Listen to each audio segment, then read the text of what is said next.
First up, karaoke's later tonight. First up is Peter Burkholder. Come on up, Peter.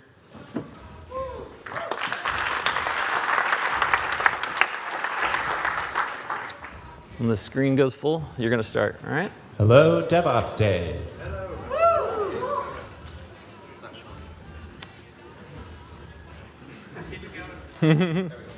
Cool. Oh, sorry. Let's restart that. All right. So, 15 months ago, I was one of 7 people laid off from a successful startup, and this reorg left us all stunned. So I set out to make the layoff into a learning experience, and I got a lot of help along the way on this journey. First, at DevOps Days, I proposed open spaces on DR for your career and heard a lot of great ideas on reliability engineering for the uptime in your career. I also assembled this advisory panel to help map some of my ideas about DevOps and SRE to career development. Now, reliability engineering assumes failure, whether that's in your tech career or your tech systems. So you want to engineer not for mean time between failures, but mean time to recovery. Tenure in professional lines is declining. So with the tech industry in flux, you should always be prepared for mean time to recovery in your employment. To that end, here's this mapping. But after passing this by my advisory panel, I saw 2 gaps that I'm going to pivot towards for the rest of the talk. Single points of failure and denial of service attacks. Single point of failure, you. You are a single point of failure in your employment relation. You negotiate alone, you navigate the system alone, you are laid off alone. At open spaces, people thought their employer cared about them and they owed the company loyalty. Now your boss, your CEO may care about you, but your employment entity does not care and is not loyal to you. And then there's these headlines. Nope. For example, have you been subject to non-competes, on call without a bump in pay, passed over for training, or a poorly made PTO plan that results in less time off or less pay? Is your compensation fair? If harassed, would HR have your back? And should you be laid off, does your severance package sufficient to get you back on your feet? Then there's these headlines.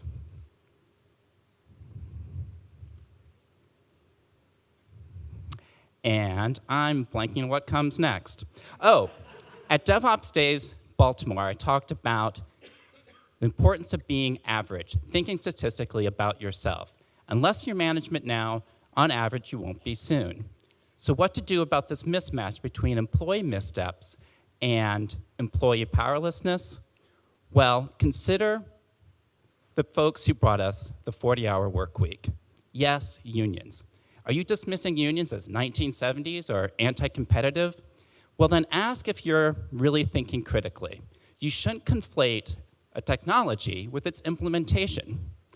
A technology, for example, like Perl as being unreadable or PHP as being insufficiently insecure just because you can cite lots of examples that are ancient and irrelevant.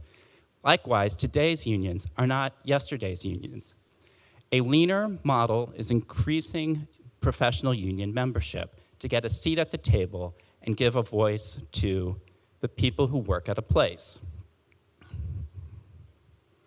That includes new media companies, where workers recognize that agility is key. Contracts recognize that layoffs will happen, and so protect pay for performance, grievance processes, and severance packages. So you, in a union, are the voice, not an outside body. National unions provide support, but you and your colleagues are the seat at the table. So we've addressed, and this also benefits women and minorities. Nationally, pay gaps have closed from 19 cents on the hour on the dollar for women to 10 cents on the dollar when women are unionized. So denial of service attacks, single points of failure are unions, denial of service attacks, non-competes. Let's put an end to them. 1, don't apply for jobs if there's a non-compete. 2, consider the pop-up union like EMC did with workers on a single issue to eliminate non-competes. Drill 3 points home. 1, SRE for your career. 2, let's get rid of non-competes, either by not applying for companies that use them or organizing to stop them. And 3, don't bow out of the opportunity to make your workplace more productive and more humane. When unionizing comes up, give it a second thought. And with that, I'll bow out myself. Thank you. Great job. Thank you. All right.